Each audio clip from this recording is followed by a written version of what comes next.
Hello everyone, आप सभी का स्वागत है आज के इस वीडियो लेक्चर में। दोस्तों, आज का जो ये लेक्चर होने वाला है वो होने वाला है जैसा कि आप देख पा रहे होंगे आईटीआई से रिलेटेड है। और हम लोग आज इसमें पढ़ने वाले हैं इलेक्ट्रिशियन के सेमेस्टर 1 से रिलेटेड जो भी कॉन्सेप्ट है उसकी एक शुरुआत होने वाली है। और हम लोग चैप्टर को पढ़ेंगे, जैसा कि आप देख पा रहे हैं, व्यावसायिक सुरक्षा और स्वास्थ्य के बारे में हम लोग समझने वाले हैं इस पूरे वीडियो में। तो देखिए, सबसे पहले हम लोग को आईटीआई में पढ़ना क्या है ये हम लोग देखते हैं। जो हमारा जो सेमेस्टर 1 है उसमें क्या पढ़ना है ये हम लोग कवर करेंगे, और उसके बाद इस चैप्टर में हम लोग देखेंगे कि आखिर इस चैप्टर में क्या क्या पढ़ना है। जहाँ तक हमारा जो प्रयास होगा, हमने जो भी ये तैयार किया है प्रेजेंटेशन या जो लेक्चर तैयार किया गया है, उसमें हमने कोशिश किया है कि आप लोग को ज़्यादा से ज़्यादा जो हमारा प्रैक्टिकल इमेज है उसके थ्रू समझाया जाए, ताकि आप ज़्यादा बेहतर चीज़ों को समझ पाएं। और उसके बाद हम लोग थोड़ा सा लास्ट में कुछ क्वेश्चन आंसर भी करेंगे, क्योंकि ऑलमोस्ट एग्ज़ाम होने वाला है। तो हमारा प्रयास रहेगा कि थोड़ा जल्दी कवर किया जाए। हालांकि अगर बहुत ज़्यादा मैं फास्ट चलूँगा तो आपको आपसे ये सिलेबस जो है मैं तो कवर करा दूंगा, लेकिन आपसे थोड़ा सा आपको कुछ समझ में नहीं आएगा। तो मेरा प्रयास यही रहेगा कि आपको इस पेस से, इस गति से ले चला जाए, ताकि आपको एक बार जब आप वीडियो देखें तो आप कुछ ना कुछ सीख के ही जाए। ये हमारा पूरा प्रयास रहेगा, ठीक है। तो कोशिश यही रहेगी कि आप बेहतर सीखें। हालांकि हमेशा सीखने का, जो नॉलेज का, उसका कोई दूसरा रिप्लेसमेंट नहीं है। आपको आप सीख लेते हो तो ये आपको हमेशा काम आने वाला है। तो बेहतर यही होगा कि आप फोकस करें ज़्यादा से ज़्यादा कि हम लोग कैसे सीखें, है ना। क्योंकि आप एक इंडस्ट्री में जाके काम करोगे तो वहाँ पे आपको आपका परसेंटेज नहीं पूछा जाएगा, आपकी स्किल्स देखी जाएंगी। और ये ज़रूरी है कि आप उस स्किल पे फोकस करो। तो हमारा प्रयास रहेगा कि लगातार हम लोग बेहतर से बेहतर समझा पाए, और जहाँ भी आवश्यक होगा या फिर जितना भी पॉसिबल होगा, हम लोग जो है प्रैक्टिकल अप्रोच भी देखने वाले हैं। तो चलिए शुरू करते हैं और देखते हैं कि आज के इस वीडियो में हम लोगों को क्या क्या पढ़ना है, क्या कवर करना है। तो इस चैप्टर को हम शुरू करें उससे पहले मैं आपको बता दूं कि आपको इस सेमेस्टर में पढ़ना क्या क्या है। तो जो एक रफ आइडिया मैं बता दे रहा हूं। सबसे पहले तो आपको एक इंट्रोडक्शन लेना है कि आप जिस ट्रेड से रिलेटेड हो, आप जिससे जुड़े हो, उसमें कौन कौन सी चीज़ें आती हैं, उससे क्या फ़ायदे हैं, और आप इसको बेहतर तरीके से कैसे कर सकते हो। ये सब चीज़ हम लोग कवर करेंगे। फिलहाल मैं कुछ और टॉपिक्स जो है मैं पहले बता देता हूँ कि आपको क्या क्या पढ़ना है, और उसके बाद हम लोग जो है चलेंगे कि इस चैप्टर में आप क्या पढ़ोगे। तो एक मैं आपको बेसिक आइडिया बता दे रहा हूँ कि आपको इस सेमेस्टर में क्या क्या पढ़ना है। तो आपको इस सेमेस्टर में पढ़ना है, देखिए, पहले तो आपको इंट्रोडक्शन, जैसे सबसे पहले आपको सुरक्षा से रिलेटेड चीज़ों को पढ़ना है कि आप खुद सेफ क्यों रहो, कैसे रह पाओगे, है ना। क्योंकि सबसे इम्पॉर्टेंट चीज़ जो है वो आपकी सेफ्टी ही है ना। उसके बाद हम लोग जो विद्युत गाड़ी या इलेक्ट्रिशियन से जुड़े जो औजार हैं उनको समझने का प्रयास करेंगे कि कितने प्रकार के औजार हैं और हम लोग उसको किस प्रकार से इस्तेमाल कर सकते हैं, ठीक है। और उसके बाद हम लोग विद्युत को समझेंगे कि आखिर इलेक्ट्रिसिटी होता क्या है, ठीक है। और हम लोग थोड़ा सा अलग अलग जो वर्कशॉप है उसका इंट्रोडक्शन देखने वाले हैं। उसके बाद हम लोग पढ़ेंगे बैटरी के बारे में। जो बैटरी होता है उसको हम लोग कैसे इस्तेमाल करते हैं, है ना। उससे उससे रिलेटेड जो भी कॉन्सेप्ट है उसको हम लोग समझेंगे। थोड़ा सा आपको विद्युत के प्रकार जो हैं वो पढ़ना है, जैसे कि आप दिष्ट धारा पढ़ोगे, प्रत्यावर्ती धारा पढ़ोगे, है ना। दिष्ट धारा क्या होती है, प्रत्यावर्ती धारा क्या होती है, इन सब चीज़ों को आपको पढ़ना है। और थोड़ा सा आपको इलेक्ट्रॉनिक्स जो है, बेसिक इलेक्ट्रॉनिक्स पढ़ना है। तो इतनी सारी चीज़ें आपको इस सेमेस्टर में कवर करनी है ना। आप डायोड ये सब के बारे में पढ़ोगे, और रेक्टिफायर क्या होता है, इन सब चीज़ों को आपको कवर करना है। ठीक है, तो मैं एक रफ आइडिया दे दिया हूँ, कुछ वर्कशॉप से रिलेटेड भी चीज़ें आपको इस सेमेस्टर में पढ़नी है। तो जैसे जैसे आप आगे बढ़ोगे आपको समझ में आते चली जाएंगी कि कौन कौन सी चीज़ें हैं और आखिर वो क्यों हैं, और जितनी भी चीज़ें हैं आपको एक बेसिक आइडिया देने के लिए है। और अगर आप ये नहीं समझोगे तो अगले आने वाले जो सेमेस्टर हैं वहाँ पे आप चीज़ों को कवर नहीं कर पाओगे। तो ये ज़रूरी है कि आप इसको अच्छे से कवर करें। चलिए, तो अब हम लोग करते ये हैं कि हम लोग देखते हैं कि आखिर आप जो ट्रेड पढ़ रहे हो, है ना, जो आप इलेक्ट्रिशियन का कोर्स कर रहे हो, तो उससे आपको क्या क्या फायदा होने वाला है और एक इलेक्ट्रिशियन का क्या काम होता है, इलेक्ट्रिशियन कहते किसको है, इसको हम लोग समझ लेते हैं। तो देखिए, इलेक्ट्रिशियन किसको कहते हैं हिंदी में हम लोग ऐसे तो इलेक्ट्रिशियन ही ज्यादातर बोला जाता है। इलेक्ट्रिशियन बहुत कॉमन वर्ड हो चुका है अब, ऐसे ऐसे ये इंग्लिश वर्ड है। हिंदी में बोला जाता है विद्युतकार। ठीक है, इलेक्ट्रिशियन को क्या कहा जाता है, विद्युतकार। तो आखिर एक इलेक्ट्रिशियन का काम क्या है ना, तो एक इलेक्ट्रिशियन का जो काम है वो क्या है, विद्युत से चलने वाले जो उपकरण हैं उनका निर्माण, उनका अनुरक्षण, अनुरक्षण मतलब होता है मेंटेनेंस, और उनका मरम्मत करना। ये तीन काम जो है विद्युतकार का होता है ना। तो विद्युत चालित उपकरणों का निर्माण, उनका अनुरक्षण यानी मेंटेनेंस, और मरम्मत का काम, रिपेयर का काम करने वाला जो कारीगर होता है उसी को कहा जाता है विद्युतकार या इलेक्ट्रिशियन। ठीक है, और जिस जो डिपार्टमेंट में या व्यावसायिक प्रशिक्षण की जिस शाखा में हम लोग इलेक्ट्रिशियन के बारे में पढ़ते हैं, उससे जुड़े कॉन्सेप्ट को पढ़ते हैं, उसको हम लोग कहते हैं विद्युतकारी, है ना। व्यावसायिक प्रशिक्षण की वह शाखा जिसके में हम लोग विद्युत चालित उपकरणों का निर्माण, उनके अनुरक्षण और उनके मरम्मत कार्य को मतलब सीखते हैं, या जिसका प्रशिक्षण दिया जाता है उसको विद्युतकारी कहते हैं। और इसमें आपको पढ़ना है मोटर, जनरेटर, अल्टरनेटर, कन्वर्टर, ये सब, इन्वर्टर, रेक्टिफायर, ट्रांसफार्मर, ये सब जो भी है, या घरेलू वायरिंग है, इससे रिलेटेड कॉन्सेप्ट को सिखाया जाता है। ठीक है, तो आज हम लोग एक शुरुआत कर रहे हैं इसकी। और आपको देखिए, इलेक्ट्रिशियन को कोर्स करने से आपको क्या फायदा मिलने वाला है ये आपको थोड़ा सा जान लेना चाहिए। हालांकि इलेक्ट्रिशियन एक ऐसा कोर्स है जहाँ जिसकी डिमांड जो है वो हमेशा बनी ही रहेगी, चाहे कुछ भी हो जाए, क्योंकि इलेक्ट्रिसिटी को आपके लाइफ से, आपके जीवन से बिल्कुल भी अलग नहीं किया जा सकता है ना। आप खुद ही इमेजिन कर लोगे कि थोड़ी देर लाइट नहीं रहती तो आपका क्या कंडीशन होता है, आप ये फील कर चुके होंगे अभी तक।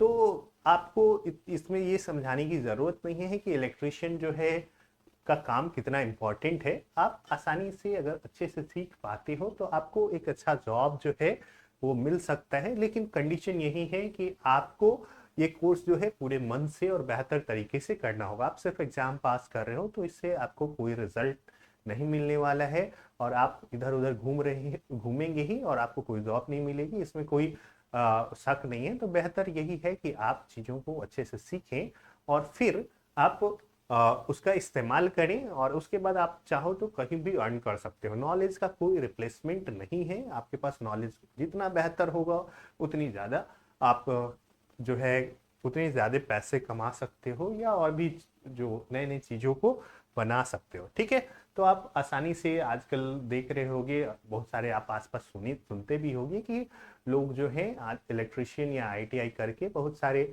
फॉरेन में भी जाके जॉब करते हैं, या आप चाहो तो हमारे इंडिया में भी बहुत सारे जॉब मिल सकते हैं, या आप चाहो तो अपना खुद का शॉप चला सकते हो, लाइक ऐसा कुछ भी कर सकते हो।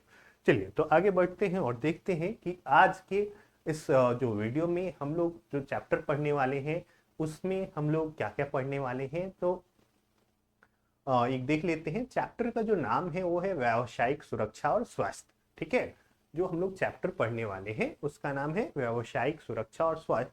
चूंकि हम लोग बिजली से रिलेटेड वर्क ही करने वाले हैं ना, इलेक्ट्रिसिटी से रिलेटेड वर्क ही करने वाले हैं, तो ये जरूरी हो जाता है कि हम लोग सबसे पहले अपनी सेफ्टी को के बारे में सीखें, क्योंकि आप जानते हो कि बिजली कितनी खतरनाक है, जितनी यूजफुल भी है उतनी ही खतरनाक भी है। तो आपके लिए जरूरी है कि आपको क्या करें, कि सबसे पहले अपनी सेफ्टी को समझें, कैसे आपको सेफ रहना है, कैसे आप अपने साथ काम करने वाले को सेफ रख सकते हो, या उन लोगों के लिए जिनके लिए आप काम कर रहे हो उनकी सेफ्टी आप कैसे सुनिश्चित कर सकते हो, है ना। आपको सबका ख्याल रखना है, खुद का भी, अपने साथ काम करने वाले लोगों का भी, और जिनके लिए आप काम कर रहे हो उनका भी ख्याल रखना है।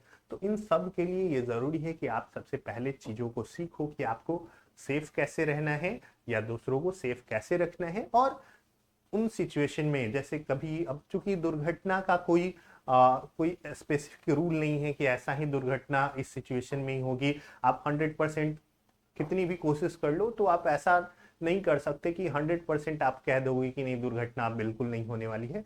ऐसा सिचुएशन कभी नहीं होगा। तो बेहतर यही है कि आप क्या करो कि ये भी जान लो कि अगर दुर्घटना होती है तो हम लोग उस सिचुएशन में क्या करेंगे, है ना। अगर दुर्घटना नहीं हो तो ये बेहतर है ना। आप क्या करोगे कि दुर्घटना ना होगी ये भी सीखना जरूरी है। और साथ ही साथ आपको ये भी जानना है कि अगर किसी परिस्थिति में दुर्घटना हो जाती है तो फिर आप क्या करोगे। तो चलिए हम लोग इस चैप्टर में पूरा पढ़ने वाले हैं मौलिक सुरक्षा नियम को। उसके बाद दुर्घटना के क्या क्या कारण होते हैं उनको समझेंगे हम लोग। फिर विद्युत के संपर्क में आए व्यक्ति को कैसे छुड़ाएंगे, विद्युत झटका लगने से होने वाली जो शारीरिक हानियां हैं इनको हम लोग कवर करेंगे। आप इलेक्ट्रिशियन हो तो आपके लिए क्या क्या सुरक्षा सावधानियों की जरूरत है। उसके बाद सुरक्षा संकेत, आप जाओगे बहुत सारे इंडस्ट्री में तो आपके सेफ्टी के लिए बहुत सारे सिंबल्स बनाए होते हैं जिनको हम लोग सुरक्षा संकेत कहते हैं। उनका हम लोग उनको कैसे समझेंगे और उसके अकॉर्डिंग हम लोग अपने काम कर पाएंगे, इसको भी देखना है हम लोग को। फिर फर्स्ट एड देखना है, प्राथमिक उपचार कैसे करते हैं। अगर आग लग जाती है बिजली से या किसी भी प्रकार की आग लगती है तो उस समय हम लोग कैसे आग बुझाएंगे या उसको कंट्रोल करेंगे, इन सब के बारे में भी हम लोग को बेसिक आइडिया लेना है। और उसके बाद हम लोग कुछ इंपॉर्टेंट क्वेश्चंस को कवर करने वाले हैं। तो चलिए बढ़ते हैं और देखते हैं कि आखिर हमारे पास सुरक्षा नियम में क्या क्या है। और उसके बाद देखिए, तो मौलिक सुरक्षा नियम, आपको ये समझना है कि आखिर दुर्घटना होती क्या है, कैसे हो सकती है और हम लोग कैसे उसको अवॉइड कर सकते हैं। तो देखिए, दुर्घटना के जो कारण हैं अगर आप देखोगे क्या, तो दुर्घटना किन कारणों से होती है, तो कुछ यहाँ पे पॉइंट्स कवर किए गए हैं, आप देख सकते हो। एक पहला जो पॉइंट है वो क्या है कि आपको सावधानी का ज्ञान नहीं है ना, पूरी तरीके से कि आखिर हम लोग कैसे सुरक्षित रहेंगे उसका आपको ज्ञान नहीं है। तो इस कारण से क्या होगी, दुर्घटना हो सकती है। आप अगर मशीन पे काम कर रहे हैं तो मशीन के बारे में आपको सही आइडिया नहीं है, आपके पास पूरी जानकारी जो है वो नहीं है। तो कभी भी अगर आपके पास पूरी जानकारी ना हो तो आपको मशीनों के साथ छेड़छाड़ करने की जरूरत नहीं है, क्योंकि इससे दुर्घटना हो सकती है और आप, आपके परिवार या फिर दूसरे लोग जो हैं इससे सफर कर सकते हैं, उनको परेशानी हो सकती है या उनके जीवन पे संकट आ सकता है। ठीक है। औजारों के उचित प्रयोग का अधूरा ज्ञान होना, है ना, आप जो औजार इस्तेमाल कर रहे हो अब उसको इस्तेमाल करने का तरीका आपको नहीं पता है तो फिर इससे भी क्या हो सकता है, दुर्घटना हो सकता है। कार्य करते समय कार्य के प्रति गंभीर न होना, है ना, आप काम कर रहे हो और आपका दिमाग कहीं और है। ठीक है। तो इस सिचुएशन में क्या होगा, तब भी आपके साथ दुर्घटना होने की पूरी संभावना होती है। तो जब भी आप काम करें तो पूरी सजग होके, है ना, पूरी जिम्मेदारी के साथ करें। ठीक है। आप खतरे के प्रति सजग नहीं है, इससे भी हो सकती है। कई बार प्रयोगशाला में या जो कार्यशाला है, आपको एक चीज, कार्यशाला को हम लोग इंग्लिश में कहते हैं वर्कशॉप। ठीक है। कार्यशाला को क्या कहते हैं, वर्कशॉप। ये बहुत ही कॉमन वर्ड है जो आपको सुनने में मिलेगा जब आप एग्जाम देने जाओगे, स्पेशली जब आप प्रैक्टिकल देने जाते हो तो वहां पे ये वर्ड जो है आपको बार बार सुनने को आएगा। वर्कशॉप किसको कहते हैं, वैसा जगह जहाँ पे आप कोई काम करते हो उसको हम लोग वर्कशॉप कहा जाता है। ठीक है। जहाँ पे भी आप प्रैक्टिकल वर्क करते हो वो क्या कहलाता है, वर्कशॉप कहलाता है। हिंदी में बोलते हैं हम लोग कार्यशाला। तो हिंदी अब धीरे धीरे बहुत सारे ऐसे वर्ड हैं जिनके लिए रिप्लेस हो गया है, अब वर्कशॉप ही ज्यादा इस्तेमाल किया जाता है। तो वर्कशॉप में जो है अपशिष्ट पदार्थ इधर उधर फैले हो, है ना, वो गंदा है, वहां पे इधर उधर सारी चीजें फैली हुई है, तो उससे भी दुर्घटना होने की संभावना रहती है। और अगला जो है, कार्यशाला में या वर्कशॉप में उचित प्रकाश की व्यवस्था न होना, ये भी एक कारण हो सकता है ना। लाइट अगर पर्याप्त नहीं है तो आपको चीजें दिखाई नहीं देंगी क्लियर, या कई बार आपका माइंड अपसेट हो सकता है। लाइट का हमारे जीवन पे, प्रकाश का हमारे जीवन पे बहुत ज्यादा इंपॉर्टेंट रोल होता है ना।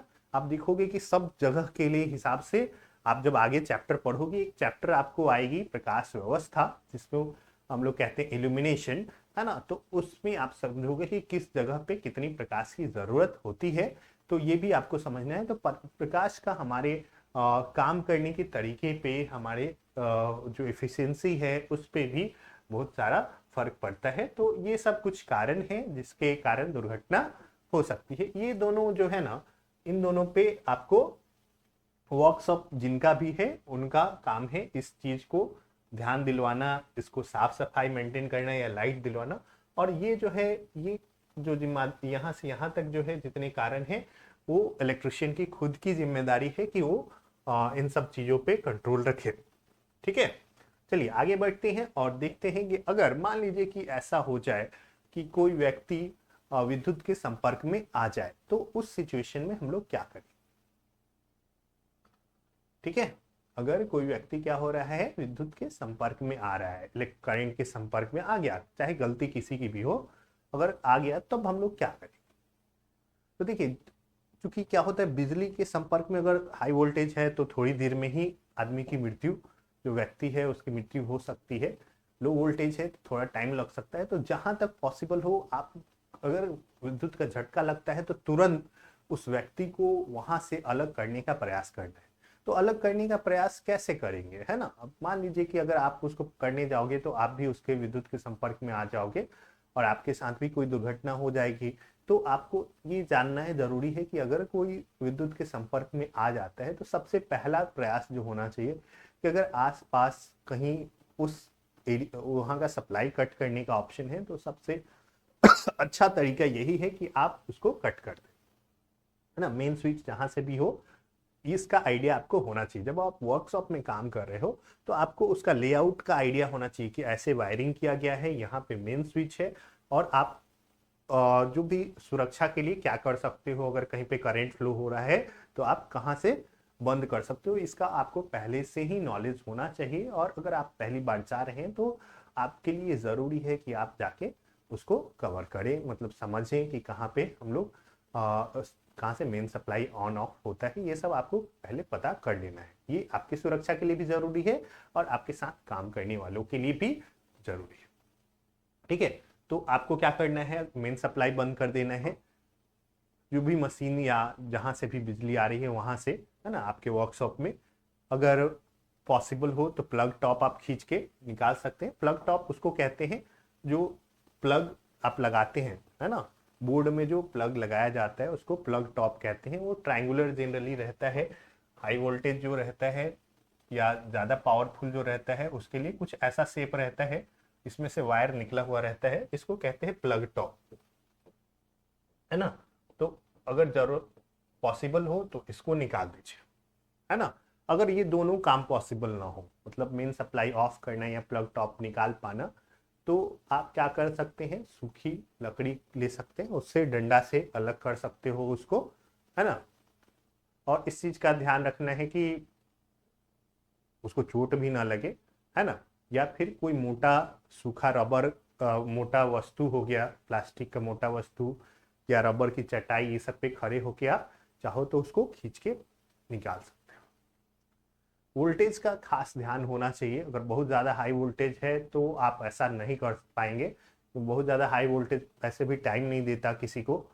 तो अगर बहुत हाई वोल्टेज पे काम कर रहे हो तो सबसे ज़्यादा आपको जो ज़रूरी है कि आप सीख लें कि कैसे हम लोग बच सकते हैं, है ना।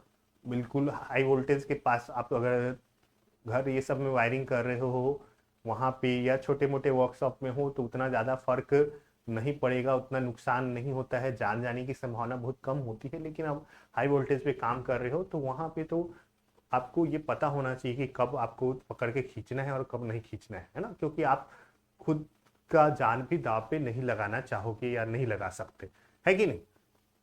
चलिए, तो अगर आप उसको खींच रहे हैं पकड़ के तो इस चीज का भी ध्यान रखिए कि वो जमीन पे आके, इधर आके पता चला कि उधर से खींच के आप इधर लाके किसी दूसरी मशीन पे पटक दिए, है ना, तो ये भी नहीं होना चाहिए। और खींचने के बाद वो अलग हो जाता है, तो गर्म कंबल ये सब से आपको उसको क्या करना है, ढक देना है।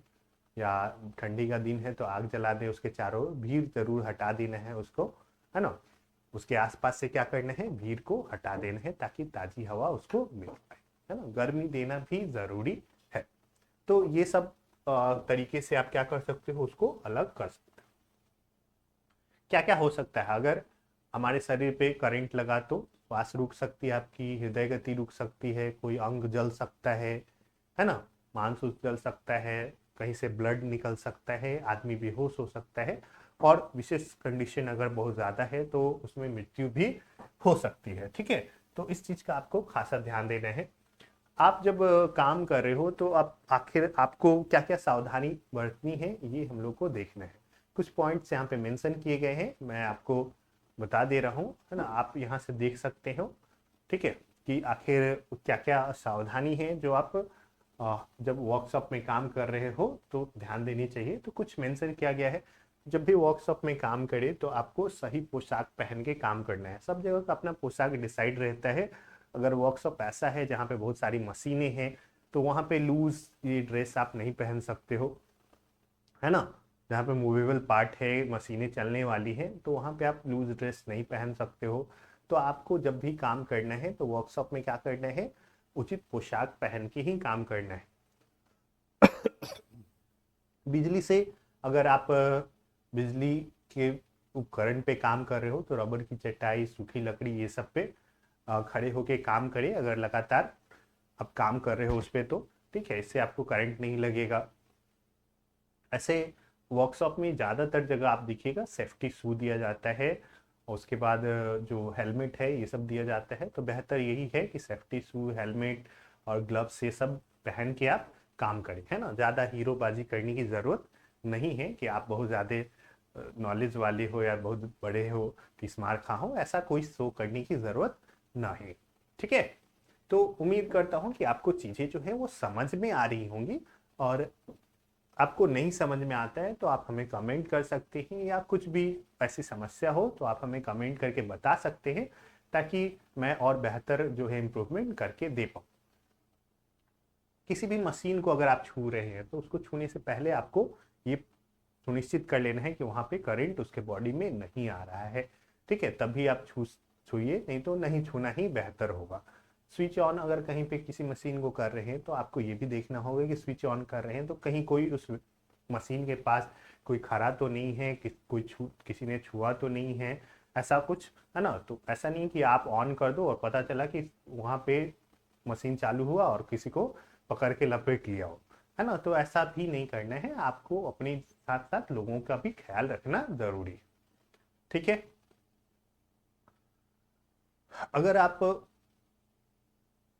मान लीजिए कि ऐसा कर रहे हैं कि बिजली का सप्लाई दे रहे हैं, है ना, किसी मशीन में, तो ऐसा हो सकता है कि वो उसमें कोई फॉल्ट हो और वो सप्लाई देने योग्य ना हो। तो इस चीज़ का भी आपको सुनिश्चित कर लेना है कि नहीं, हम जिसमें सप्लाई दे रहे हैं ना वो प्रॉपर सही तरीके से काम करने वाला है और तभी आप दें, है ना। ऐसा नहीं कि आप किसी भी मशीन में ले जाके कि वहाँ पे लगा हुआ है कि तार निकला हुआ है और बोर्ड बगल में है तो आप जोड़ दें, ऐसा आपको नहीं करना है।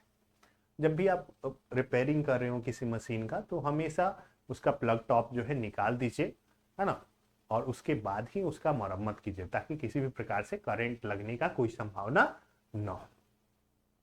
वैसा मशीन जो जिसमें मेटल का बॉडी है बाहर वाला, तो उसको अर्थिंग किया होना जरूरी होता है। आप देखिएगा जैसे आयरन में क्या होता है कि उसका जो बॉडी रहता है वो उस पर एक 3 वायर उसमें रहता है ना। ऐसे हम लोग आगे ये सब चीज़ें पढ़ने वाले हैं, लेकिन फिर भी बेसिक थोड़ा सा आपको इंट्रोडक्शन देना ज़रूरी है ताकि आप वर्कशॉप में जाएं तो अपनी सुरक्षा और अपने दोस्तों की सुरक्षा का ख्याल रख पाए। ठीक है, तो आप फ्यूज वूज बदलना चाह रहे हैं, हो सकता है कि कई बार फ्यूज जल जाता है, तो फ्यूज बदलने से पहले मेन स्विच ऑफ कर दीजिए या लीड निकाल दीजिए, है ना। ये सब करने से आप सेफ रहोगे। ठीक है, कई बार मशीन को इधर उधर ट्रांसफर करना है तब भी आप ऐसा कर सकते हो कि आप पूरा सप्लाई ऑफ करके उसका प्लग टॉप निकालो, उसके बाद ही आप उसको इधर उधर करो, है ना। चलाते समय या उसमें सप्लाई दिया गया है उस समय आप इधर उधर ना करें तो बेहतर है। आप अगर पोल पे काम कर रहे हो, है ना, कई बार इलेक्ट्रिशियन को पोल पे भी काम करना पड़ता है ना, तो उस समय आपको क्या करना चाहिए, पोल पे एक आता है हार्नेस बेल्ट आता है, सेफ्टी हार्नेस बेल्ट, है ना, उसको आपको लगा के ही काम करना चाहिए, है ना, या सुरक्षा पेटी हम लोग कहते हैं, आपकी कमर में और कई बार ऐसे लगा दिया जाता है ताकि आप सेफ रहो, किसी भी दुर्घटना में से वो आपको बचाता है। सीढ़ी पे अगर आप चढ़ के काम कर रहे हैं तो आपको क्या करना है, एक आदमी से नीचे पकड़वा के रखना है। तो ये इतना सारा काम आपको करना है अपनी सुरक्षा के लिए, ठीक है। हर एक काम मन लगा के करना है, सही तरीके से करना है, और हर एक काम के लिए आपको सही औजार का इस्तेमाल करना है। अब देखिए सुरक्षा कितने प्रकार की, है ना, यहाँ पे कुछ आपको दिख रहा होगा, इलेक्ट्रिशियन का जो यहाँ पे क्या है, हेलमेट है, यहाँ पे ग्लव्स है ना, यहाँ पे शू है। शू की क्वालिटी अच्छी होनी चाहिए, ये नहीं कि आप कैसा भी शू ले ले, है ना, क्योंकि बिजली के लिए पे काम कर रहे हो तो आपके पास बहुत ही अच्छी क्वालिटी की शू होनी चाहिए। जो भी रेकमेंड किया जा रहा है गवर्नमेंट के द्वारा या फिर वर्कशॉप के द्वारा, वहाँ पे जो भी लोग हैं उनके द्वारा, वही आप यूज करें, है ना, ये बेहतर होगा। और ऐसा भी आप शू यूज कर सकते हैं, वो डिपेंड करेगा कि आप कहाँ पे काम कर रहे हैं, है ना। कई बार ऐसा शू जो है बहुत सारे लोग इस्तेमाल करते हैं, ऐसा भी इस्तेमाल किया जा सकता है डिपेंडिंग अपॉन द कंडीशन, ठीक है। तो अब फिलहाल हम लोग देखते हैं कि सुरक्षा होता कितना है, कितने प्रकार के होते हैं। सुरक्षा आपको तीन प्रकार में बांटा गया है, निजी सुरक्षा, मशीनों की सुरक्षा और साधारण सुरक्षा। निजी में खुद का, मशीन का भी आपको करना है, और सिंपल जो सुरक्षा होता है इसको तीन भाग में बांटा गया है। तो देख लेते हैं कि कौन कौन। फिर निजी सुरक्षा जो है ना, उसमें आपको वर्कशॉप की सुरक्षा, कैसे वर्कशॉप में आपको कैसे रहना है ये आपको दिखाया गया है। निजी सुरक्षा में वर्कशॉप में सुरक्षा और सड़क पे सुरक्षा। सड़क पे सुरक्षा के बारे में तो लोग जानते ही हैं। और उसके बाद आपको मशीनों की सुरक्षा पढ़नी है, कुछ पॉइंट्स दिए गए हैं। साधारण सुरक्षा में कुछ पॉइंट्स दिए गए हैं। इतना सारा आपको कवर करना है। तो चलिए हम लोग देख लेते हैं कि आखिर वर्कशॉप में सुरक्षा आप क्या करेंगे। तो वही है जो अभी तक हम लोग पढ़े हैं कि आपको हमेशा क्या करना है, बूट पहन के रखना है ताकि आपको कील ये सब जो भी है वो लगे नहीं, है लोहे के चिप्स ये सब जो कटे हुए रहते हैं वो आपके पैर में ना लग जाए, है ना। उसके बाद आपको सही पोशाक पहनना है, टाई मफलर ये सब नहीं पहनना है, ठीक है। लोगों से बातचीत नहीं करें जब आप काम कर रहे हो, है ना, बहुत ज़्यादा बातचीत करेंगे तो उससे भी परेशानी हो सकती है, दुर्घटना हो सकती है, ठीक है। अगर आपको जानकारी नहीं है मशीन की तो नहीं ऑपरेट करें, किसी भी मशीन से छेड़छाड़ नहीं करें, है ना, चलती मशीन से तो बिल्कुल नहीं, ठीक है। और अगर आप किसी भी, हो सकता है कि कई बार ऐसा हो रहा हो कि ऊपर कोई चीज़ भारी चीज़ लटक रहा हो, उसके नीचे आप काम कीजिएगा तो वो आपके लिए सही नहीं होगा। तो इस चीज़ का भी आप ध्यान रखिए कि कभी भी कोई भारी लटकती चीज़ के नीचे खड़े होकर काम नहीं करे। अगर कोई व्यक्ति जो है कहीं ऊपर ऊंचाई पे खड़ा होकर काम कर रहा है तो वो अच्छे से पकड़ के काम करे, है ना। और अगर आप नीचे हैं और उसको सपोर्ट कर रहे हैं तो आप इस चीज़ का भी ध्यान रखें कि ऊपर से जो टूल्स हैं वो आके आपके सिर पे ना गिरे। हो सकता है कि हैमर, स्पैनर ये सब चीज़ें आपके ऊपर आके गिर सकती हैं और उससे आपको नुकसान हो सकता है। मशीन उशीन में अगर तेल लोड डालने हैं तो उसके लिए जो कुप्पी आता है उसका इस्तेमाल करना है, ठीक है। मशीन से निकलने वाले लोहे के चिप्स ये सब है, कई बार कटिंग वटिंग होते रहता है तो उससे चिप्स निकलता है, उसको हाथ से पकड़ के नहीं खींचना है क्योंकि वो धारदार होता है या कई बार गर्म होता है, उससे हाथ जल सकता है, कट सकता है, ठीक है। और किसी भी आप व्यक्ति को बाहर से ला रहे हैं तो उसको जरूर सेफ्टी टिप्स बता दें कि कैसे कैसे उसको रहना चाहिए एक वर्कशॉप, ठीक है। बिजली के तार पे को चलते हुए पार्ट्स के ऊपर से नहीं ले जाएं क्योंकि घर्षण से हो सकता है कि वो जल जाए। तो ये सब कुछ इम्पॉर्टेंट चीज हैं जो आप ध्यान देंगे। सही तरीके से आपको जो भी आप टूल्स यूज कर रहे हैं उसको भी इस्तेमाल करके सही जगह पे रखें। सड़क पे सुरक्षा के लिए आपको मुझे लगता है कि पता होगा कि कैसे सड़क पे चलना चाहिए, गाड़ी की को नियंत्रित तरीके से चलाना चाहिए। तो ये सब चीज़ें आप खुद से कर लीजिएगा कि कहाँ पे रहे, पंक्ति में रहे, पैदल चले तो फुटपाथ पे चले, ऐसा कुछ। मशीनों की सुरक्षा में अब हम लोग को देखना है कि मशीन की सुरक्षा हम लोग कैसे करें। तो देखिए मशीन की सुरक्षा के लिए आपको क्या करना है कि जो छोटे छोटे यंत्र हैं, है ना, जिनमें थोड़ा थोड़ा भी अगर चेंजेज आ जाए तो उसका गुण बदल सकता है, तो उसको आपको मेंटेन सही तरीके से करना जरूरी होता है। जो सूक्ष्म मापी यंत्र हैं उनको सही से साफ करके तेल लगा के रखा जाए। वो एक बार जंग लग जाएगा ना तो वो सही तरीके से आपको रीडिंग नहीं देगा, है ना।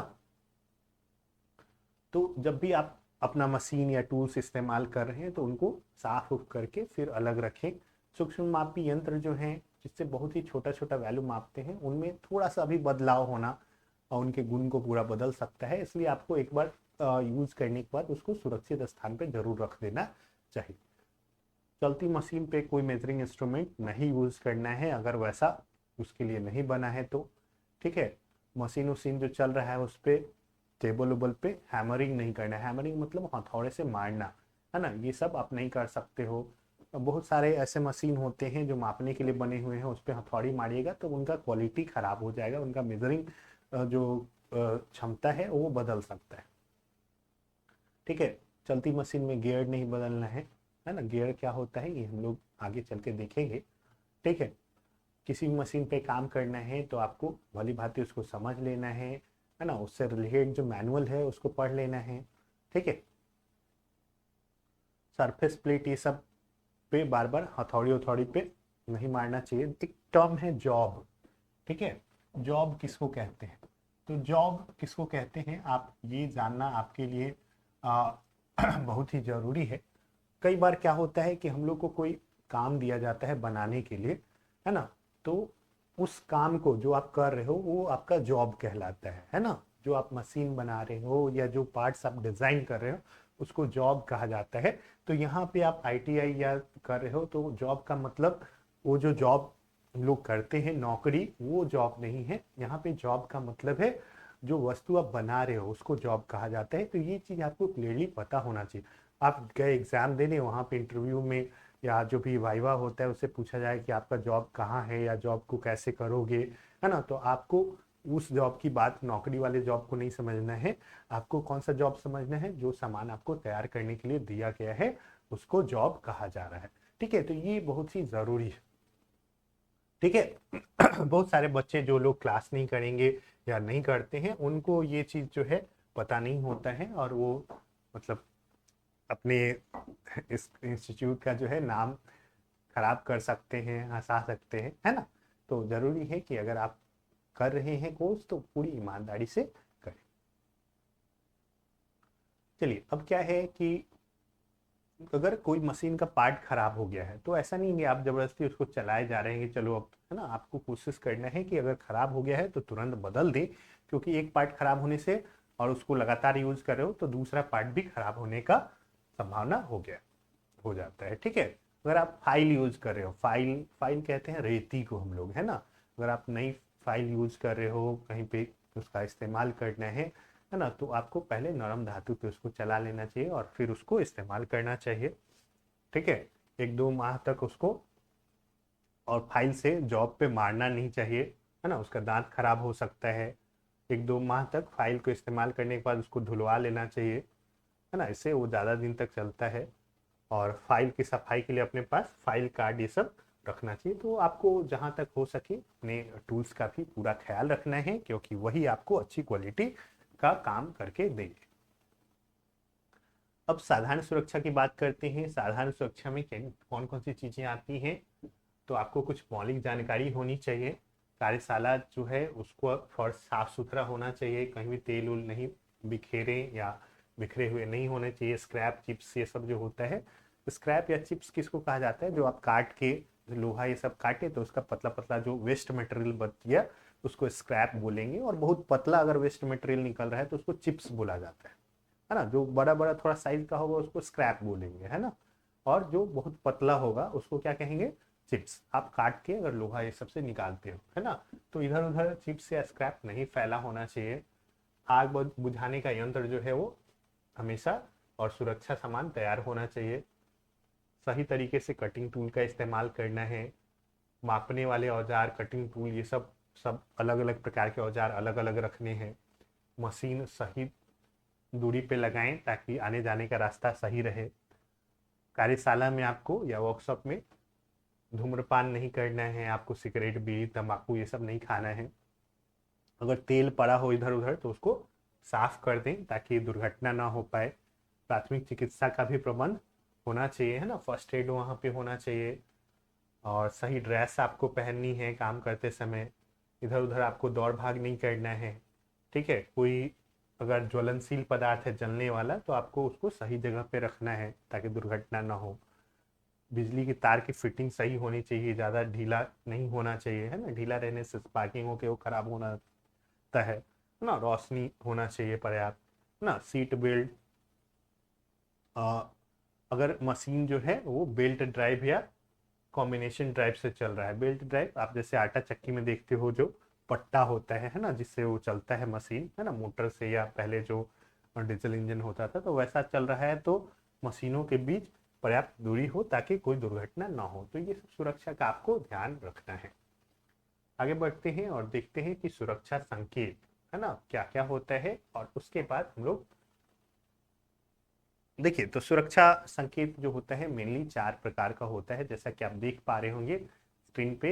एक जो है इस प्रकार का संकेत है, दूसरा ऐसा है, तीसरा ये है, चौथा ये है। सबका जो कलर है इससे रिलेटेड ऑब्जेक्टिव जो है एग्जाम में पूछा जाता है, तो आपको एकदम ध्यान दे देना है। अभी तक जो हम लोग पढ़ रहे थे वो सब बेसिक है, और एक बार आप सिर्फ पढ़ लोगे तो आपको समझ में आ जाएगा। आप 5-10 पॉइंट आराम से लिख सकते हो। क्योंकि ऑब्जेक्टिव एग्जाम आने वाला है होता है, तो आप वो सब ऐसा चीज है जो बहुत ही कॉमन सेंस है, तो आप आसानी से उसको बोल सकते हो। लेकिन अब इस बार जो है अभी देख सकते हैं इससे रिलेटेड जो है इसमें आपको कलर के बारे में पूछा जाएगा कि बैकग्राउंड का कलर कैसा होता है ना।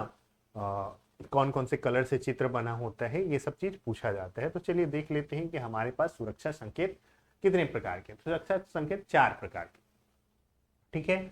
निषेधात्मक संकेत, अनिवार्य संकेत, चेतावनी या सचेतक संकेत, और सूचनात्मक संकेत। याद होना चाहिए आपको, 4 प्रकार के संकेत होते हैं, ठीक है। अब देखिए जो पहला प्रकार का होगा ना, ये निषेधात्मक। निषेधात्मक मतलब जिसको करना मना हो। निषेध मतलब क्या, जिसको नहीं करना है ना। तो प्रोहिबिशनरी जो है सिंबल, तो इसमें क्या रहता है, व्हाइट बैकग्राउंड पे ब्लैक से चित्र बनाया जाता है, और उस पर एक रेड सर्कल, रेड वृत्ताकार बना के उसको काटा हुआ रहता है। 3 कलर है आपके पास। बैकग्राउंड कैसा है, व्हाइट, पिक्चर कैसा बना है, ब्लैक कलर से, और रेड कलर का वृत्ताकार जो है इस पे बना के काटा गया है। तो इस प्रकार का संकेत क्या होता है, निषेधात्मक संकेत है, और इसकी सहायता से कोई काम करने से मना किया जाता है। जैसे यहाँ पे है धूम्रपान ना करें। दूसरा जो है अनिवार्य संकेत। अनिवार्य संकेत ऐसा होता है, इसका बैकग्राउंड ब्लू होगा और इस पे व्हाइट कलर का जो है उस पर पिक्चर बना होता है ना। इसको आपको एकदम फॉलो करना ही करना है ना। अगर आप कहीं वर्कशॉप में काम कर रहे हो तो आपको इसको बिना इसके अकॉर्डिंग आप काम नहीं करें तो बेहतर है ना। आपको 100% इसको फॉलो करना है ना। आपकी लाइफ के साथ जो है दुर्घटना हो सकती है, तो बेहतर यही है कि अनिवार्य संकेत को बिल्कुल भी इग्नोर ना करें, ठीक है। ऐसे किसी को भी इग्नोर ना करें तो बेहतर है, लेकिन इसको तो बिल्कुल नहीं करें। यहाँ पे जैसे कि यहाँ पे बोला गया है कि आपको क्या करना है, जो ईयर प्रोटेक्शन है वो पहन लेना है ना। मतलब वहां पे बहुत ज्यादा आवाज हो रहा है, या जो जिस जगह पे ये सिंबल बना हुआ है, तो आपको कान पे जो है ईयर प्रोटेक्शन पहनना है ताकि आपका कान जो है वो बचा रहे, ठीक है। तो इसको मैंडेटरी है, तो इसको फॉलो करना बहुत ही ज्यादा जरूरी। चेतावनी या चेतक संकेत, ये चेतावनी दी जाती है इस प्रकार के संकेत से। बैकग्राउंड येलो रहता है और उस पर ब्लैक कलर का सिंबल बना होता है, ठीक है। यहाँ पे जैसे यहाँ पे अगर ऐसा बना हुआ है, ये त्रिभुजाकार होता है। ये देखिए वृत्ताकार है, ये भी वृत्ताकार है, ठीक है। ये त्रिभुजाकार रहता है और इसमें कोई चेतावनी दिया जाता है। जैसे ये जो सिंबल है ये बता रहा है कि यहाँ पे विस्फोट होने की संभावना है, तो आपको अलर्ट रहना है उस हिसाब से। और दूसरा जो है सूचनात्मक संकेत, अगला जो है, तो ये ग्रीन बैकग्राउंड पे व्हाइट कलर से बनाया जाता है ना। जैसे आप बाहर जा रहे हो, बाहर जाना है ना, तो किधर रास्ता है, तो वहां पे ये सूचना देता है कि ऐसे आपको निकलना है, ठीक है। तो इतने प्रकार के संकेत होते हैं, सबके बैकग्राउंड आप नोटिस जरूर कर लें ठीक है, ताकि आप एग्जाम में आंसर दे पाओ। यहाँ पे कुछ दिखाया गया है ना। आपको इस पे और गूगल ये सब पे सर्च करके जरूर स्टडी कर लेना चाहिए, है ना, क्योंकि ये तो बहुत ही कम दिखाया गया है। तो आपको जितना ज़्यादा नॉलेज हो उतना बेहतर रहेगा, है ना। निषेधात्मक संकेत के द्वारा हम लोग कोई काम करने से मना करते हैं, है ना। आप यहाँ पे सिगरेट नहीं पीना है, यहाँ पे चलना नहीं है, वॉक नहीं करना है, पार्किंग नहीं करना है, यू टर्न नहीं करना है, ये सब आप इसमें से बहुत सारे देखे होंगे। यहाँ पे क्या है, ये अनिवार्य संकेत है, जैसे कि आपको यूनिफॉर्म प्रॉपर पहनना है, ईयर प्रोटेक्शन पहनना है, मास्क रेस्पिरेटर पहनना है, यहाँ पे आपको क्या करना है, तो ऊपर से हेलमेट पहनना है ना। तो इस प्रकार से आप डेफिनेशन देख लीजिएगा, है ना। शेप कैसा है, कलर एकदम से आपको ध्यान देना जरूरी है। अनिवार्य संकेत ये हो गया। उसके बाद वार्निंग में है, यहाँ पे जैसे ब्लास्ट की संभावना है, ये रेडिएशन है ना, विकिरण, ठीक है, रेडिएशन का खतरा है। बहुत सारे ऐसे एलिमेंट होते हैं जिसमें से अदृश्य किरण निकलता है जो हमारे शरीर को नुकसान पहुंचा सकता है। यहाँ पे कोरोसिव मटेरियल है ना, लाइक तेजाब उजाब या वैसा कोई मटेरियल जो आपके शरीर को नुकसान पहुंचा सकता है। ऊपर से आपको भारी चीज टंगा हुआ है ना, तो उससे आपको बचना है। तो ये सब इस प्रकार के संकेत के द्वारा दिखाया जाता है। और यहाँ फर्स्ट एड और जो एग्जिट ये रहता है, ये क्या रहता है, सूचनात्मक संकेत है, और इसके द्वारा आपको कोई सूचना दिया जाता है। बैकग्राउंड ये सब मैं बार बार बोल रहा हूँ, नोटिस जरूर कर लेना है, ठीक है। चलिए आगे बढ़ते हैं और देखते हैं क्या है। अब क्या है, आपको फर्स्ट एड कैसे करना है। देखिए, कितना भी आप कोशिश कर लें तो थोड़ा बहुत जो है दुर्घटना की संभावना हमेशा बनी रहती है। तो आप कितना भी चाहें तो 100% नहीं रोक सकते, है ना। तो अगर मान लीजिए कि किसी कारण से दुर्घटना हो जाए, है ना, अगर आप सावधानी उपयोग करें तो सुरक्षा की संभावना, दुर्घटना की संभावना बहुत कम होगी। फिर भी अगर दुर्घटना हो जाती है तो क्या करें, है ना। फर्स्ट एड या प्राथमिक उपचार हम लोग कैसे करें। प्राथमिक उपचार किसे कहते हैं, तो डॉक्टर के आने से पहले जो रोगी को एक उपचार दिया जाता है ताकि उसको ज़्यादा नुकसान ना पहुंचे, है ना, उसका नुकसान कम से कम हो रहे, तो उसी को हम लोग प्राथमिक उपचार कहते हैं। देखिए, जब किसी को करंट लग जाता है ना, तो उसका दम घुट सकता है, नब्ज धीमा हो सकता है, हृदय गति बंद हो सकता है, मृत्यु भी हो सकता है ना। तो अगर किसी को क्या हो गया कि झटका लग चुका है, तो आपको क्या करना है ना।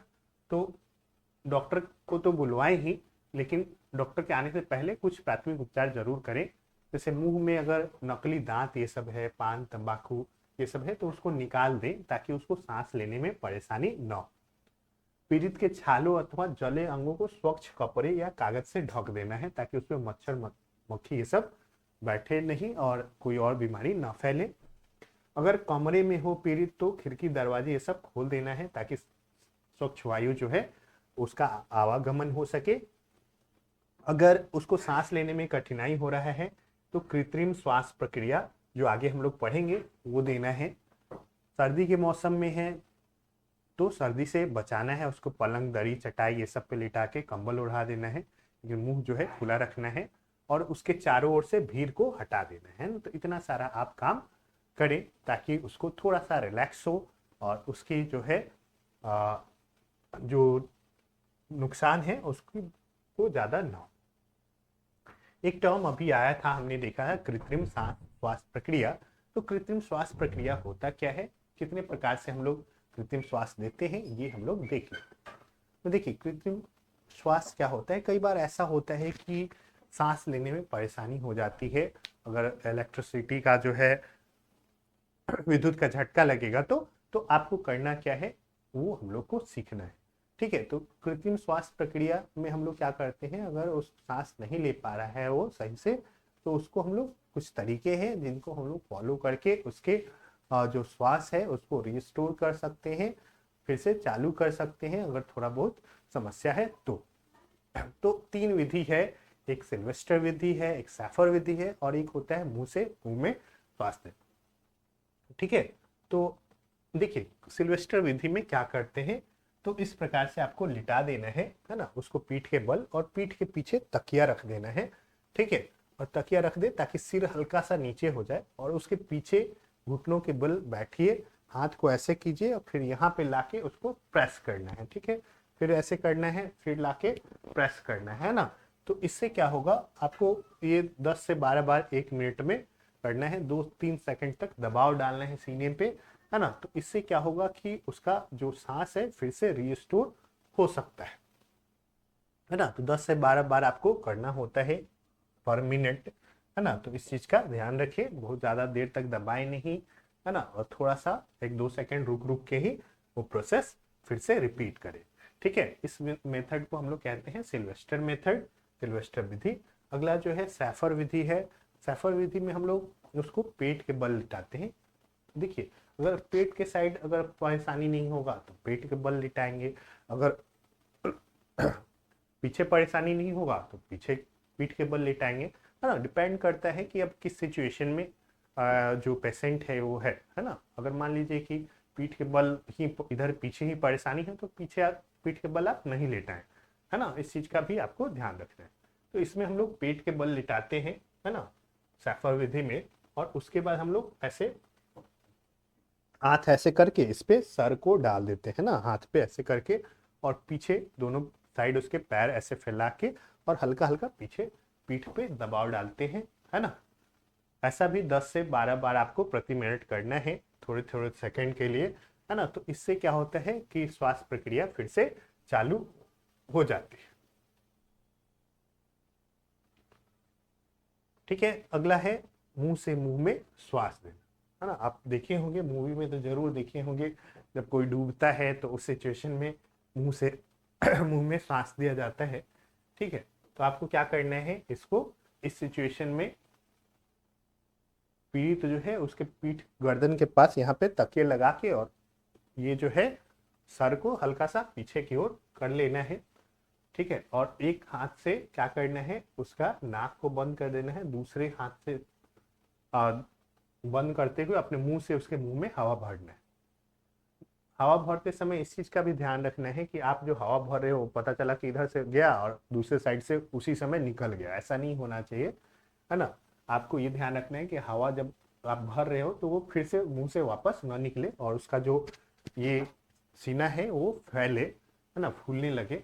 और फिर थोड़ी देर के बाद आपको हवा बाहर निकलने के लिए मुंह हटा लेना है और इसकी क्रिया को भी 5 से 10 बार करने करना है ना। और उसका जब सांस वापस रिस्टोर हो जाता है तो वो काम जो है रोक देगा। ठीक है, ये सबसे इजी टेक्निक होता है। चलिए आगे बढ़ते हैं और अब हम लोग देखते हैं अग्निशामक क्या होता है। अग्निशामक फायर एक्सटिंग्विशर आपने जरूर देखा होगा, आप जैसा कि स्क्रीन पे देख सकते हैं, ऐसा सिलेंडर आपने जरूर देखा होगा। आजकल जो है बस ये सब में भी लगा होता है, ई रिक्शा में भी लगा होता है ना। तो अग्निशामक जैसा कि नाम है, इसका काम है क्या करना, आग को बुझाना, है ना। कार्यशाला में विद्युत के शॉर्ट सर्किट या किसी अन्य कारण से क्या हो सकती है, आग लग सकती है, और उसको बुझाने के लिए आपको अग्निशामक यंत्र का इस्तेमाल करना चाहिए। ठीक है, तो अग्निशामक यंत्र का जो मशीन है उसका इस्तेमाल कर रहे हैं आप, तो आपको सबसे पहले ये पता होना चाहिए कि आखिर कितने प्रकार का आग होता है और किस प्रकार के आग को हम लोग किस प्रकार के अग्निशामक से बुझाएंगे, क्योंकि अग्निशामक का भी बहुत सारा प्रकार है। ठीक है, अग्निशामक यंत्र आपके वर्कशॉप में होना ही चाहिए, है ना, ताकि तुरंत उसका इस्तेमाल किया जा सके, है ना। और जो भी आपकी जो मूल्यवान संपत्ति है या वर्कशॉप के मशीन है उनको बचाया जा सके और लोगों को भी बचाया जा सके। क्या क्या होना चाहिए वर्कशॉप में, अग्निशामक यंत्र होना चाहिए, है ना, फायर एक्सटिंग्विशर होना चाहिए, रेत से भरी बाल्टी रखी होनी चाहिए, पानी से भरी बाल्टी भी होनी चाहिए, ताकि जरूरत पड़ने पे आग अगर लगे तो बुझाया जा सके। देखिए यहाँ पे कुछ दिखाया जा रहा है, आप देख सकते हो। तो यहाँ पे क्या है, वाटर फायर एक्सटिंग्विशर लिखा हुआ है, फोम फायर एक्सटिंग्विशर है, पाउडर लिखा हुआ है, CO2 फायर एक्सटिंग्विशर है और वेट केमिकल है ना। इतना सारा प्रकार का ये अग्निशामक यंत्र होता है। तो इसको पहले समझे, उससे पहले हम लोग समझते हैं कि आग कितने प्रकार की होती है ना। तो देखिए, आग अभी तक आपने जरूर ऐसे तो हम लोग सीधे आग समझते हैं, लेकिन कितने प्रकार की होती है इसके बारे में आपने कभी सोचा नहीं होगा या किसी से बात नहीं की होगी। ठीक है, तो पहले हम लोग देख लेते हैं कि क्या क्या हो सकता है। आग किसके कारणों से लग सकती है, तो शॉर्ट सर्किट से लग सकती है ना। कोई विशिष्ट पदार्थ, मोबिल ऑयल, मिट्टी का तेल, डीजल, पेट्रोल, ये सब के जलने से लग सकती है। ठीक है, बीड़ी सिगरेट अगर इधर उधर आप जला के फेंक दे रहे हो तो उससे भी आग लग सकती है। कई जगह पे अगर कोई भट्ठी है और वहां पे तापमान नियंत्रित नहीं हो पा रहा है तो उससे आग लग सकती है। वेल्डिंग, ग्राइंडिंग, ये सब के कारण भी आग लग सकती है। कोई ज्वलनशील गैस निकल रहा है उसके कारण आग लग सकती है ना। और जो ज्वलनशील पदार्थ है वो अलग अलग जगह पे, सही जगह पे नहीं रखा हुआ है तो उससे भी आग लग सकती है ना। तो इतना प्रकार से आग लग सकती है। ठीक है, वर्कशॉप में तो देखिए हम लोग पढ़ते हैं कि आखिर आग कितने प्रकार हैं और हम लोग कैसे उसका जो अग्निशामक है किस प्रकार हम लोग चुनेंगे। वर्कशॉप में कैसा कैसा होना चाहिए वो डिपेंड, किसी भी वर्कशॉप में कैसा अग्निशामक इस्तेमाल करेंगे, है ना, वो वहाँ होने वाले कार्य पे डिपेंड करता है। पहले देखते हैं कि आखिर आग कितने प्रकार, तो आग को ना 4 प्रकार में बांटा गया है। श्रेणी ए का है, श्रेणी बी का है, श्रेणी सी का है और एक श्रेणी डी का है। देखिए, याद आसानी से कर सकते हो। श्रेणी ए का जो रहता है ना, वो रहता है जैसे सामान्य चीज, जैसे कपड़ा में आग लगा है, कागज में लगा है, जूट में लगा है, लकड़ी में लगा है, तो ये सब जो है ना श्रेणी ए का आग है ना। और ये ऐसा नहीं है कि आप ये सब चीजों में आप बिजली से लगा हुआ है तो आप पानी का इस्तेमाल करने लगो। एक्चुअल में होता क्या है कि श्रेणी ए का जो आग है ना उसको आप आसानी से बुझा सकते हो, किससे, तो जल की बौछार से, है ना। अगर आप कपड़ा में आग लगा हुआ है, कागज में, जूट में, लकड़ी में, तो आप क्या कर सकते हो, आसानी से बुझा सकते हो, किसकी मदद से, पानी डाल के। लेकिन ये आपको ध्यान रखना है कि वो बिजली से नहीं लगा हो कपड़ा में आग, है ना, या जो भी चीज है वो बिजली से नहीं लगा, है ना। अगर सिंपली ऐसे जल रहा है ना, माचिस उचिस से या किसी कारण से लग गया और अब जैसे बिजली से ही लगा लेकिन अब बिजली नहीं है, तो आप पानी डाल के बुझा सकते हो, है कि नहीं। श्रेणी बी जो होता है ना वो ज्वलनशील द्रव और ठोस के, जैसे कि पेट्रोल, डीजल, केरोसिन, ये सब के कारण आग लगा हुआ है या उसमें लगा हुआ है, कारण नहीं, एक्चुअल में उसमें लगा हुआ है, पेट्रोल में आग लगा है, डीजल में, तो वहां पे आपको क्या करना है, उसको अलग तरीके से बुझाना है। वहां पे पानी डालिएगा तो वो आग नहीं बुझेगा, क्योंकि पेट्रोल ये सब हल्का होता है पानी से और वो आसानी से तैर के ऊपर आ जाएगा। ठीक है ना। तो इस प्रकार से आपको वहां पे कौन सा यूज करना है, तो फोम झाग वाला आता है, फायर एक्सटिंग्विशर, आगे हम लोग देखेंगे। कार्बन डाइऑक्साइड वाला यूज कर सकते हो आप। ठीक है। श्रेणी सी जो रहता है ना वो गैस सिलेंडर में आग लगेगा, है ना, या गैस में आग लगा हुआ है उसके कारण है, तो उसको श्रेणी सी प्रकार का हम लोग कहते हैं। और इसको बुझाने के लिए आपको जनरली देखिएगा पाउडर वाउडर वाला जो है ये इस्तेमाल करते हैं। आगे हम लोग ऐसे देखेंगे कि आखिर कौन कौन सा इस्तेमाल करते हैं। श्रेणी डी में उस आग को रखा गया है जो बिजली के कारण लगता है ना। बिजली के तार में, उपकरण या धात्विक पदार्थों में लगे आग को बुझाने के लिए हम लोग कार्बन डाइऑक्साइड, शुष्क चूर्ण, ये सब वाला इस्तेमाल करते हैं। तो अभी हम लोग देखेंगे कि आखिर किस में इस्तेमाल कर सकते हैं। झाग वाले यंत्र या पानी वाला को तो बिल्कुल आपको इस्तेमाल नहीं करना है बिजली से लगी आग को बुझाने के लिए। ठीक है, 4 प्रकार का है। देखिए, ये पहला जो है ये ठोस है, ये द्रव से में आग लगा हुआ है, ये गैस में लगा हुआ है और ये बिजली लगा हुआ है। तो आप आसानी से इसको समझ सकते हो, याद रख सकते हो। अब अग्निशामक यंत्र, ये एक विशेष प्रकार का यंत्र होता है जिससे आवश्यकता पड़ने पर आग बुझाने के लिए उपयोग किया जा सकता है। इस उपकरण को कार्यशाला में किसी उचित स्थान पे लटका देते हैं और उसमें आग के प्रकार के अनुसार उसमें गैस भरा हुआ रहता है या पदार्थ भरा हुआ रहता है और जरूरत के अनुसार उसका इस्तेमाल करते हैं। और छोटा बड़ा आकार सब में आता है, जैसा वर्कशॉप रहेगा उसी प्रकार से उसका इस्तेमाल हो। ये इतने प्रकार का होता है। एक वाटर बेस्ड है जिसमें पानी भरा होगा, फोम रहेगा, fire blanket type, powder type रहता है, CO2 रहता है, CTC रहता है ना, कार्बन टेट्राक्लोराइड। CTC का फुल फॉर्म पूछा जा सकता है, कार्बन टेट्राक्लोराइड होता है। ये सब आपको याद होना चाहिए। तो इतने प्रकार का होता है, एक पिक्चर के द्वारा हम लोग इसको समझते हैं। ये है, देखिए यहाँ पे वेट केमिकल है ना, इसमें गीला केमिकल रहता है। और हम लोग क्या कर सकते हैं, इसको कहाँ कहाँ यूज कर सकते हैं। कुकिंग ऑयल से, मतलब जो खाना पकाने वाला तेल है उसमें आग लगा तो इसको यूज कर सकते हैं। लकड़ी पे, पेपर पे, कपड़ा पे। जो CO2 वाला है वो जलने वाला लिक्विड हो गया, पेट्रोल, केरोसिन, ये सब पे। इलेक्ट्रिकल इक्विपमेंट पे आप यूज कर सकते हैं, बिजली का आग लगा है उस पे। आपको इसमें लकड़ी, कपड़ा, ये सब पे इस्तेमाल नहीं करना है। मेटल उटल पे अगर आग लगा हुआ है जलने वाला, उस पे इस्तेमाल नहीं करना है, ठीक है। फोम वाला जो है वो लकड़ी, पेपर, कपड़ा पे इस्तेमाल करना है। जलने वाला लकड़ी, A और B टाइप लिखा हुआ है, A और B दोनों पे यूज कर सकते हैं। इसको फोम वाले को हम लोग इलेक्ट्रिकल इक्विपमेंट पे नहीं कर सकते हैं, बिजली वाले पे, ठीक है। ड्राई पाउडर जो है लकड़ी, पेपर, कपड़ा पे यूज कर सकते हैं। जलने वाला जो कोई द्रव है उस पे कर सकते हैं, गैस वाले पे कर सकते हैं, और बिजली पे भी कर सकते हैं, है ना। तो ड्राई पाउडर जो है वो सब पे यूज हो रहा है, इस चीज़ का आपको ध्यान रखना है। वाटर जो है, वाटर वाला लकड़ी, पेपर और कपड़ा पे इस्तेमाल करेंगे, तेल वाले पे या बिजली वाले पे नहीं करेंगे, है ना। तो इतना है आपके पास। इसमें देख रहे हैं कौन सा है जो सब पे यूज हो रहा है, ड्राई पाउडर वाला, है ना, सूखा पाउडर वाला सब पे यूज हो रहा है, ठीक है। बिजली के लिए कौन कौन सा इस्तेमाल हो रहा है, तो बिजली के लिए ड्राई पाउडर और CO2 यूज हो रहा है ना। CO2 और ड्राई पाउडर जो है वो इसके लिए इस्तेमाल हो रहा है, ठीक है। तो इस चीज़ का आपको खास ध्यान रखना है, क्योंकि आपको बिजली पे ही काम करना है।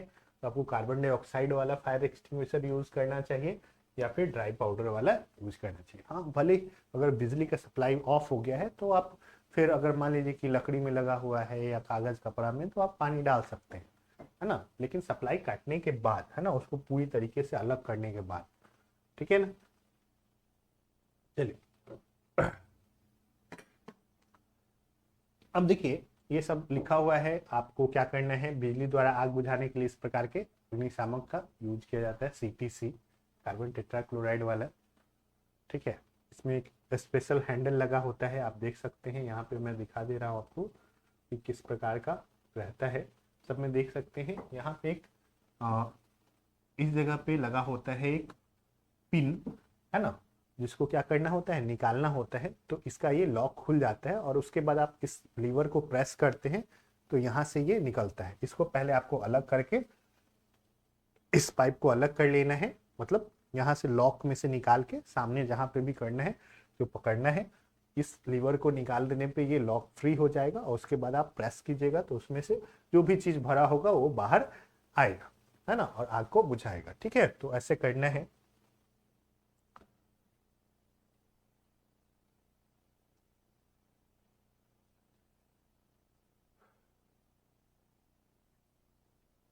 फोम वाले अग्निशामक में कौन कौन सा चीज भरा होता है, उसमें दो कंटेनर होते हैं, बाहरी में सोडियम बाइकार्बोनेट और भीतरी कंटेनर में एल्युमिनियम सल्फेट रहता है। तो इस चीज का भी आपको पता होना चाहिए, बहुत ज्यादा ऐसे इंपॉर्टेंट नहीं है, फिर भी। इसकी पहचान बॉडी पर बने भूरे रंग के हाथ के चिन्ह से की जाती है, और इसका उपयोग किया जाता है श्रेणी B का आग के लिए, है ना। B मतलब लिक्विड टाइप का, है ना, केरोसिन, पेट्रोल, ये सब में। शुष्क पाउडर वाला हम लोग देखे थे कि सब प्रकार पे हम लोग यूज कर सकते हैं। ऐसे ही यहाँ पे सैनिक C लिखा हुआ है, लेकिन हम लोग चाहें तो ऐसे, आप जब देखोगे तो उस पर सारा लिखा रहता है कि कौन से प्रकार का आप आग उससे बुझा सकते हो, तो आप आसानी से उसको पढ़ के और यूज कर सकते हो, इसमें कोई दिक्कत नहीं होनी चाहिए। कार्बन डाइऑक्साइड में रहता है सोडियम बाइकार्बोनेट, जो बेकिंग सोडा होता है, और थोड़ा सा उसके अंदर एसिड रहता है, दो अलग अलग कंटेनर में, है ना। एक बाहरी जो सिलेंडर रहता है ना, उसमें एक रहेगा केमिकल, जैसे डाइल्यूट एसिड रहता है, और एक भीतर रहेगा जिसमें क्या होता है, एक में आपको सोडियम बाइकार्बोनेट रखा रहेगा।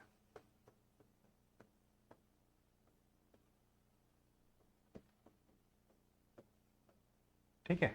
और एक लीवर रहता है जिसको प्रेस करने पे ये बोतल टूट के ये दोनों मिक्स होता है और तेजी से कार्बन डाइऑक्साइड गैस बन के जो पाइप से बाहर आती है और आग को बुझाती है। इसको हम लोग इस्तेमाल करते हैं किसमें, बिजली वाले के लिए हम लोग इसको इस्तेमाल कर सकते हैं। जल को तो पता ही है आपको, श्रेणी ए के आग को बुझाया जा सकता है। तो अभी तक जो है हम लोग लगभग इसका सारा कवर कर चुके हैं और अब हम लोग कुछ न्यूमेरिकल्स सॉरी कुछ ऑब्जेक्टिव क्वेश्चन हम लोग देखने वाले हैं कि आखिर थोड़ा सा एग्जाम के लिए हम लोग प्रैक्टिस कर लेते हैं। पहला है कृत्रिम श्वास की सरलतम विधि कौन सी है ना। सबसे इजी तरीका जो है वो कौन सा है, तो वो है मुंह से मुंह में श्वास देना। ठीक है। दूसरा, विद्युत संपर्क में आए व्यक्ति को छुड़ाने के लिए क्या करना चाहिए, है ना। मेन स्विच ऑफ कर देना चाहिए, किसी चाकू से तार काट देना चाहिए, पीड़ित को धक्का देकर लाइन से पृथक कर देना चाहिए। उपरोक्त में से कोई भी एक विधि अपना सकते हैं। क्या करेंगे, मेन स्विच ऑफ कर देंगे, है ना। चलिए अगले क्वेश्चन को देखते हैं। वैद्युतिक कार्यशालाओं में सामान्य हेतु अग्निशामक यंत्र उपलब्ध होने चाहिए, रेत से भरी बाल्टियां उपलब्ध होनी चाहिए, जल की व्यवस्था है तो जल से भरी ओवरहेड टंकी होनी चाहिए, उपरोक्त तीनों होने चाहिए। यही होगा, सारी चीजें होनी चाहिए। विद्युत उपकरणों और ऐसे आग वाले प्रतिष्ठानों में किस प्रकार के अग्निशामक यंत्र का उपयोग करते हैं।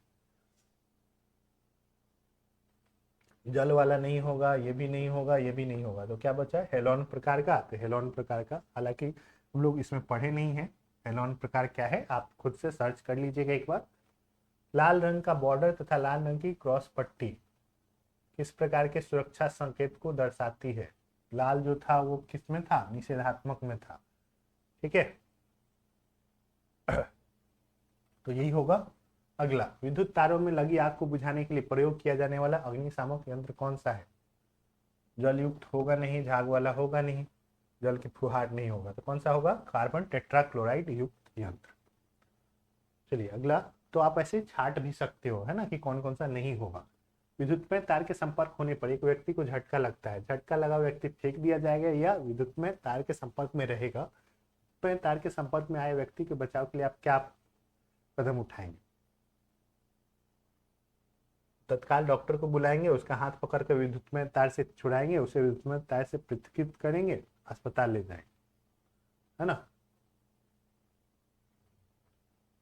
और अब मान लीजिए किसी को करंट लग रहा है तो डॉक्टर को तो उसी समय थोड़ी बुलाएंगे, है ना। हाथ पकड़ के भी हम लोग उसको अलग नहीं कराएंगे, अस्पताल तो ले ही नहीं जा सकते। क्या होगा, उसको विद्युत में तार से पृथकीकृत करेंगे।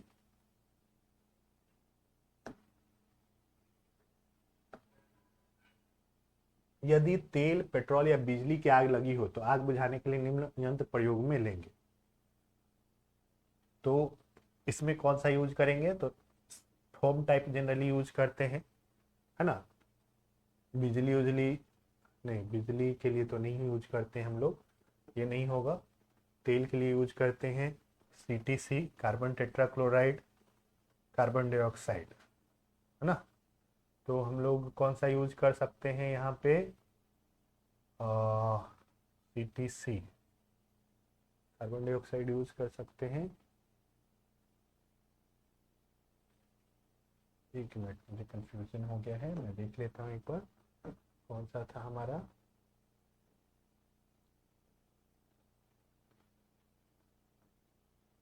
ये है तेल, पेट्रोल, बिजली, है ना। हमारे पास क्या है, तेल तेल तेल तेल और पेट्रोल, ये है कार्बन डाइऑक्साइड टाइप, है ना। हम लोग कौन सा यूज करेंगे, कार्बन डाइऑक्साइड टाइप इसमें इस्तेमाल करेंगे।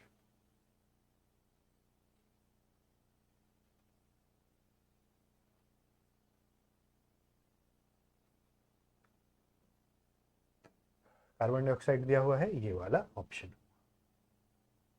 ठीक है। उसके बाद फोम टाइप यंत्र का प्रयोग किया जाता है, बिजली की आग बुझाने में नहीं यूज करते हैं, पेट्रोल से यूज करते हैं, ये वाला। किसी स्थान पर लकड़ी, गत्ते, कपड़े की आग लगी हो तो निम्न में से यंत्र लेंगे कौन सा। लकड़ी वाले में हम लोग चाहें तो कार्बन डाइऑक्साइड यूज़ कर सकते हैं, है ना, सीटीसी भी यूज़ कर सकते हैं। यहाँ पे ऐसा ऑप्शन देना नहीं चाहिए। बिजली से लगी आग पर डालना चाहिए रेत, पानी, तेल, मोबिल ऑयल। रेत डाल सकते हैं। CO2 फायर एक्सटिंग्विशर का प्रयोग करेंगे। CO2 कागज की आग बुझाने में, लकड़ी की आग, बिजली से लगी आग बुझाने में, उपरोक्त सभी में, सब में कर सकते हैं। बिजली के पैनल पर खतरे का संकेत होता है। कैसा होता है?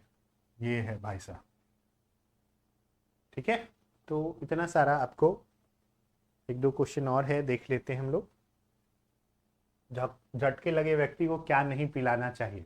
पानी, चाय, दूध, इनमें से कोई नहीं, कुछ नहीं पिलाना है उनको। ठीक है, और अगला है फर्स्ट एड बॉक्स में घाव भरने की कौन सी ट्यूब रखी जाती है? बेटाडीन, है ना। घाव पे कौन सा चढ़ाया जाता है? बेटाडीन। तो ये फर्स्ट एड बॉक्स में रखा जाता है। तो आई थिंक अभी तक जो है आपको चीज़ें समझ में आ गई होंगी, और जल्दी ही हम लोग अगला जो है चैप्टर का वीडियो लेके आने वाले हैं। तो अगर आपको ये चीज़ें समझ में आ रही हैं तो आप ज़रूर इस वीडियो को लाइक करें, हमारे चैनल को ज़रूर सब्सक्राइब कर लीजिएगा, ताकि आपको अच्छी क्वालिटी वीडियोस हम लोग दे पाएँ। ठीक है, और अपने दोस्तों से ज़रूर हमारे इस वीडियो को शेयर करें। तो चलिए मिलते हैं आपसे अगले वीडियो लेक्चर में। इस वीडियो को देखने के लिए आप सभी का बहुत बहुत धन्यवाद।